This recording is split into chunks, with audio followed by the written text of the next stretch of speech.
নমস্কার বন্ধুরা, আজকে চলে এসেছি আমার কিছু যেসব অ্যাগ্লোনিমা গাছের কাটিংগুলো করেছিলাম এবং কত সুন্দর গ্রোথ হয়েছে। আজকে এই গাছগুলির বয়স কাটিংয়ের পর থেকে আপনার 65 দিনের কাছাকাছি। তো গাছগুলো আপনারা দেখতেই পাচ্ছেন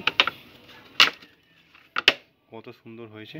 তো এটা একটা ক্রিম ভ্যারাইটির এবং গাছটি দেখুন, রুট বল যেটা আছে এখানে, রুট বল থেকে কিন্তু শিকড়গুলো বেরিয়ে আসছে, তার মানে এই গাছটিকে রিপোর্টিংয়ের প্রয়োজন আছে। ওইগুলো একটু রেয়ার ভ্যারাইটির গাছ, ওই জন্য এইগুলোর প্রাইস একটু বেশি। এবং এই যে এই গাছটির মাদার গাছটাকেও দেখাচ্ছি আপনাদের। এই গাছটিকে যখন কেটেছিলাম এই মাঝখান থেকে, তো এরপর থেকে কিন্তু আমি 3টে গাছ পেয়েছি এবং এই একটি, এটা হচ্ছে 4 নম্বর গাছ। তার মানে একটি গাছ থেকে আমরা 4টি গাছ পেতে পারি। এবারে আসছি আপনাদের কাছে যেসব গাছগুলো আমি কাটিং করেছি এবং আজকে 18 তারিখ আগস্ট মাসের, তো এখনও কাটিং পর্ব চলছে। তো এখানে দেখুন, এগুলো সব মাদার গাছ এবং কাটিং স্টেপ বাই স্টেপ করছি, একসঙ্গে তো সব করা যাবে না।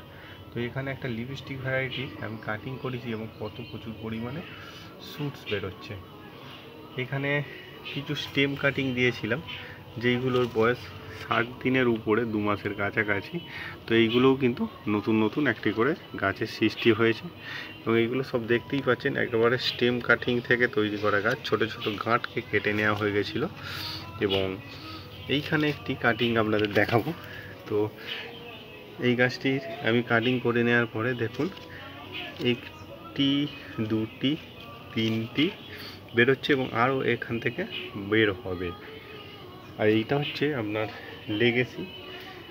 এইখানে দেখতে পাচ্ছেন এই যে লেগেসি ভ্যারাইটি, এটাতে 3টি গাছ ছিল, কাটিং করে নেওয়ার পরে আরও 4-5টি বেরিয়েছে। এই একটি লেগেসি, এইটাতেও তেমনই 4-5টি আবার বেরিয়েছে।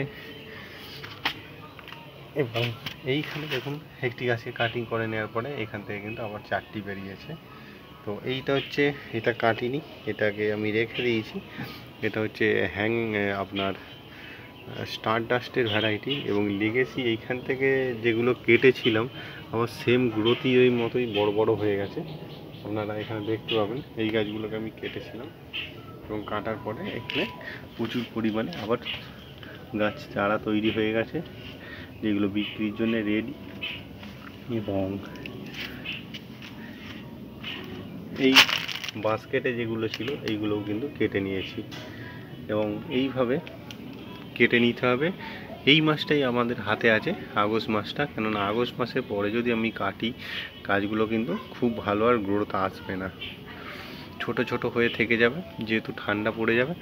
এই মাসটাই কেটে নিলে কিন্তু গাছগুলো আবার নতুন ছোট শুটস বেরোনো শুরু হবে এবং এর থেকে আমরা কিন্তু প্রচুর পরিমাণে আবার ফেব্রুয়ারি মাসে কাটতে পারবো। তো আজকের মতো এখানে শেষ করছি, নমস্কার।